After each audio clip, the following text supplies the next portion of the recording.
We're coming to you live from the Built for Tough Studio. Boomer Esiason, Greg Giannotti, it's Boomer and Gio on the Fan. Simulcast across the country on CBS Sports Network and wherever you are on the free Odyssey app.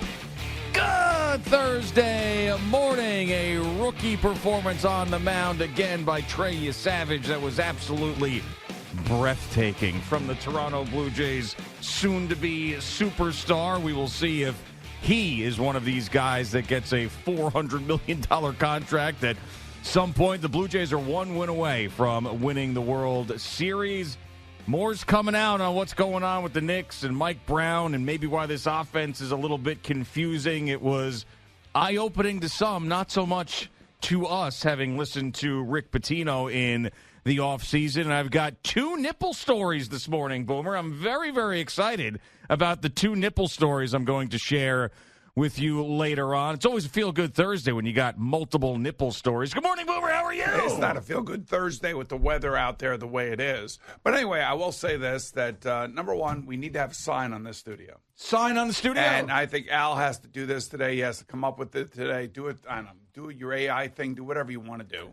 But there has to be a sign, and the sign has to, it has to say, if you are using this studio, make sure that you clean up after yourself. Now, I don't know who was in here yesterday, but we now have a Taco Bell bag that is No, hold on a second. No, you have misidentified the Taco Bell bag. All right, what is it? So, I was going to save this for later, but Taco Frank, the great Taco Frank. Oh, yes, the great Taco Frank, who is a part of our 5-borough bike tour and who's actually on my team this year. Yes, so Taco Frank dropped off a bunch of gifts in a Taco Bell bag. Oh, okay. And they're winter hats for the upcoming cold season here. Oh, very nice. And they're new era Taco Bell hats.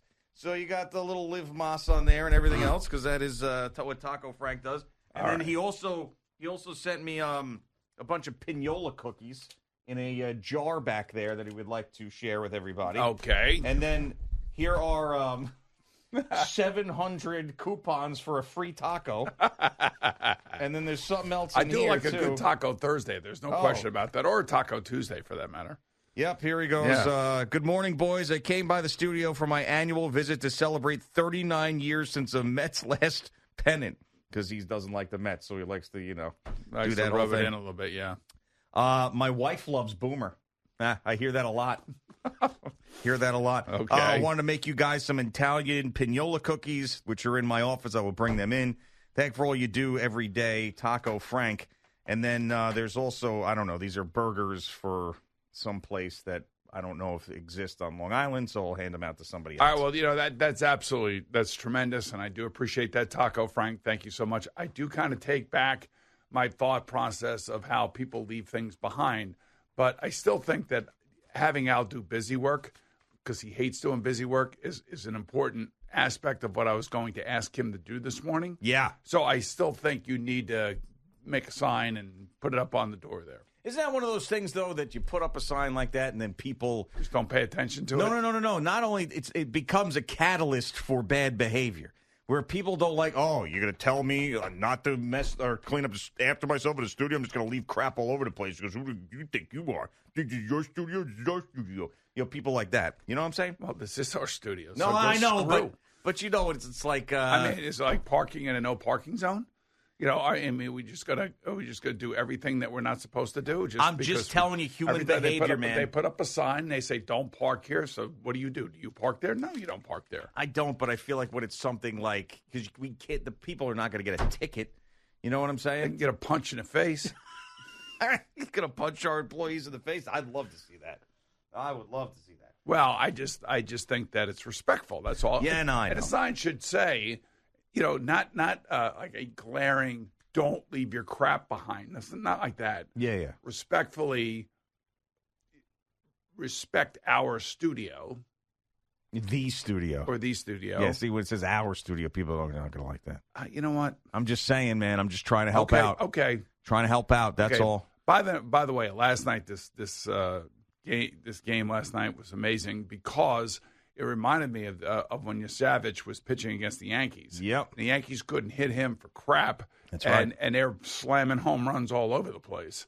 And Blake Snell got lit up in that first inning. I mean, it was ugly. But as they were talking about it last night, I'm not an expert by any stretch of the imagination, but he's throwing this slider and this splitter, and these guys could not hit it for the life of them. Even Shohei Ohtani. Yeah. They were all taking huge swings at it.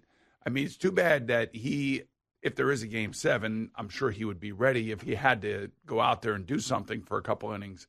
But too bad he wouldn't be ready for a full Game 7 because I think this kid is, he's obviously got something special going on. Yeah, it reminds me of Grover Alexander. That's the guy. Grover Alexander. Jumps off the screen, reminds me, and a little bit of Christy Mathewson, too. So it's a combo of Grover Alexander. I see what you're doing. And Christy Mathewson. I see what you're doing. I see what you're doing. I don't know about it. I don't know how you feel about it, but it's just like, it's apparent to me. So we're just going to open up and be a jackass this morning. Yeah, that's what I'm gonna do. No, it was breathtaking. It was so wonderful. Will you please stop. It was tough to. I was actually. He was so good. I started crying. Yeah, watching the game. It's not tears of joy for Blue Jay fans. It's not true. And by the way, it's not over yet. Oh no, not at all. Of course, who's saying it's over? Sounds like you are. I didn't say it's over. I never said it was over. I said what happened last night reminded me of Grover Alexander. It drove me to tears, happy tears of joy for the Blue Jays fans.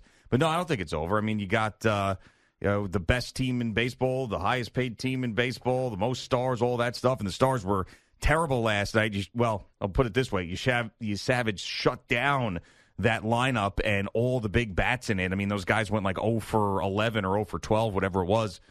In the middle of the order. So, yeah, going back to Toronto, the place is going to be absolutely nuts, but I'm not putting anything past that Dodgers roster, that's for sure. That's good that you're not putting anything past You can't put anything past them because they're too damn good. And you got Yamamoto's throwing complete games all over the place. You gotta respect your opponent, as you have taught me many, many times. 100%. Don't touch the money, man. Don't touch that money, even though you're going back home with a 3-2 lead. Don't be touching that money.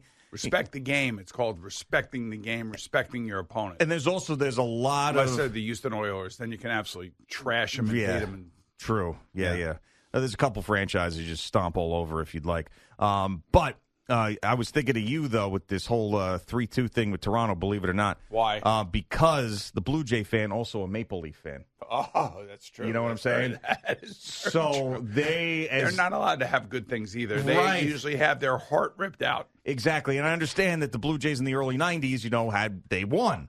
But, a lot has happened over the years for the Toronto fan. They won a championship in the NBA, but I'm still sure that they're thinking to themselves, something could still possibly go wrong because they got that, what do they call that, Maple Leaf derangement syndrome. You know what I'm saying? Maple Leaf. Yes. Okay. That's probably what they're thinking. There's a lot of derangement syndrome going on these days. And, I could understand why the Toronto fan would be sitting or standing on eggshells. Yes, there's no question about it. Yes.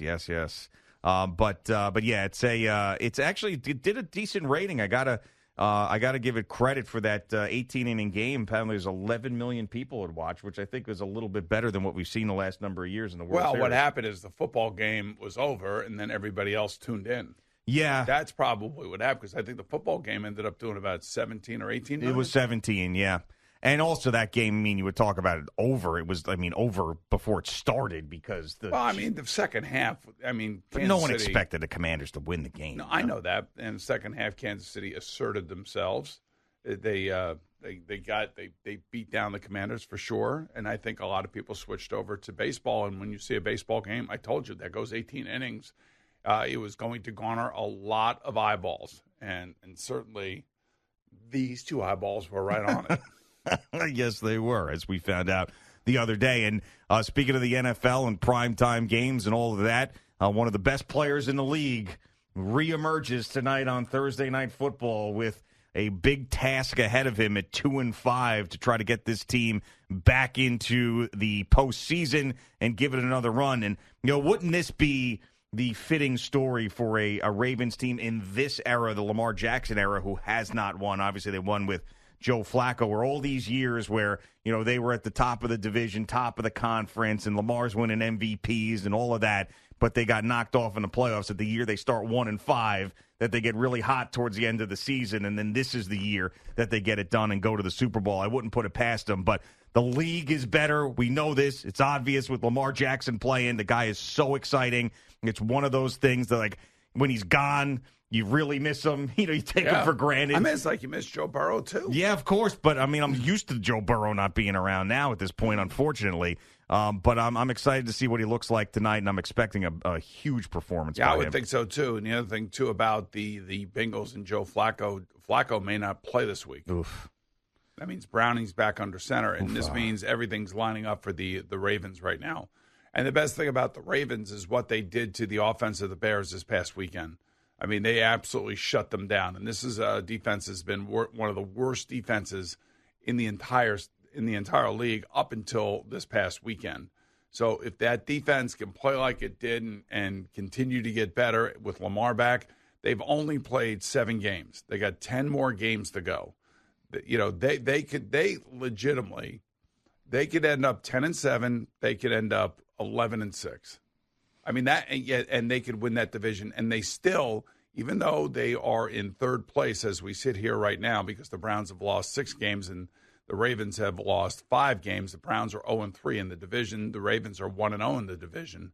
They are still the prohibitive favorites to win that division. Yeah, I mean, that tells you about the respect. Right, of course, and in the disrespect of really the Pittsburgh Steelers and what the odds makers think of them. I mean, it's a 2-game lead, which doesn't sound like much, but with 4-3 and 2-5 in the NFL is still something to overcome. Now, I thought that the Steelers were going to have a bad year from the beginning. I said it was going to be Mike Tomlin's first losing season, and they weren't going to make the playoffs, and they jump out to that 4-1 start. I'm like, okay, well, I was dead wrong about that, and now again, but you can't overreact. No, I know, but then you saw all the injuries, and Burrow's out, Lamar's out. I'm like, oh my God, everything's coming up Steelers until it's not, because their defense is an atrocity right now. Well, they're an atrocity, and they spend more money on defense than I think anybody else in the league. Maybe New England spends a little bit more money because of free agency this past offseason, but when I look at what the Steelers are dealing with, they still have to play Baltimore twice. Yeah. And that loss to Cincinnati was a crusher. That was a crushing loss. And that was a Thursday night game, yeah. The Thursday night game, that was where Joe Flacco went off. Yeah, he did. And I'm pretty sure the Steelers play the Ravens in the final week of the season. They do.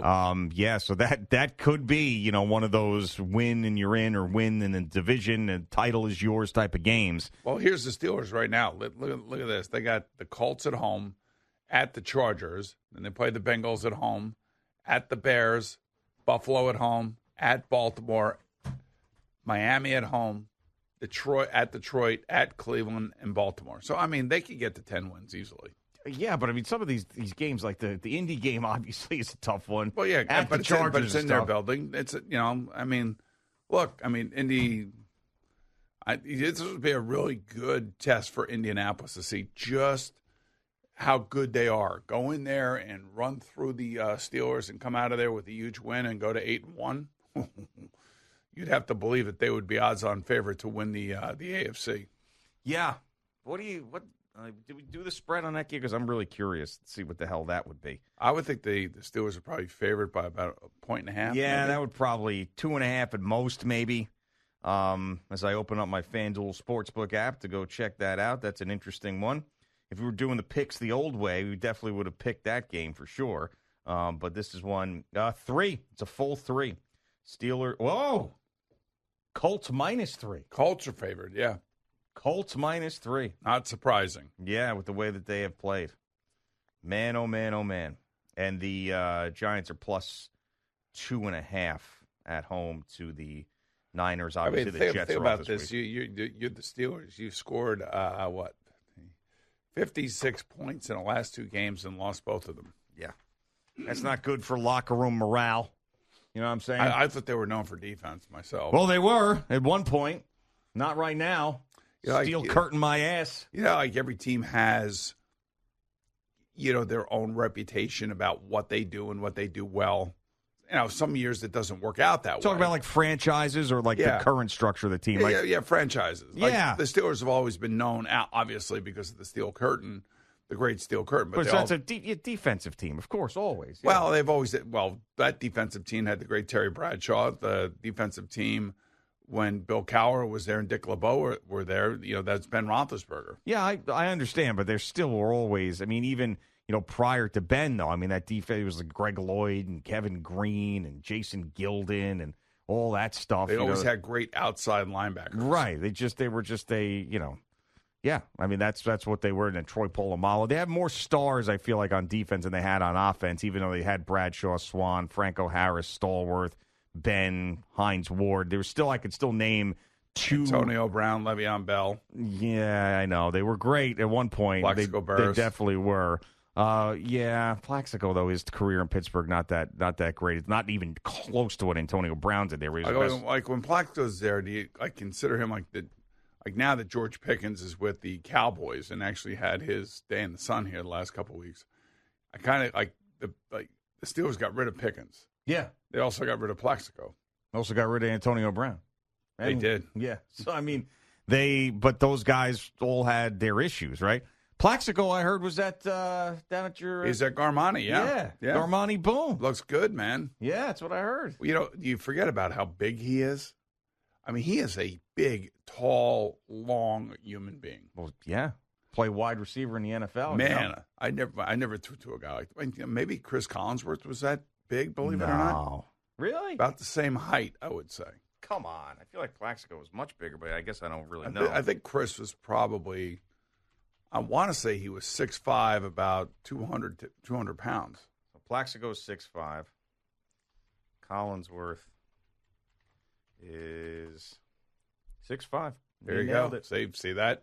So you did throw to somebody that tall. Rob Moore was pretty big. He was a pretty big wide receiver. Yeah. He was probably more like 6'3", I think. Yeah. But yeah, I was happy to hear that Plaxico was still hanging around the tri-state area. We had Super Bowl champion. Monty Toomer, Sean Landetta. Well, Landetta's everywhere. Landetta's everywhere. Okay, well, good for him. No, I'm just saying, but it's not like it's surprised Landetta's there. But Landetta showed up to my daughter's 4-year-old birthday party. I was like, what are you doing here? He's trying to show off my Super Bowl rings. I was like, all right, that's cool, Sean. Let the kids wear them for a little bit. And my former teammate, Leonard Marshall. Yeah. Do you remember he was a teammate of mine? I did not until you just said that, but I know he'd been around, and he's in that, like, Doug Wells, John Janelle vortex. Yeah, he is, yeah. And, I asked a trivia question at Garmani that night, and I said, of these 4 or 5 guys that are here, which one of them was my teammate and on which team? And, Leonard Marshall was a New York Jet teammate of mine. Wow. That is a good trivia question. Anybody get it? Yes. I think was Joey from Yonkers there, and he nailed it. A lovely woman got it, and she won herself a bottle of Silver Oak Cabernet Sauvignon. Oh, excuse me. Yes. What a highfalutin night. Yeah, it was a highfalutin night. Come on, Garmani. You got to be highfalutin. Goodness, yes.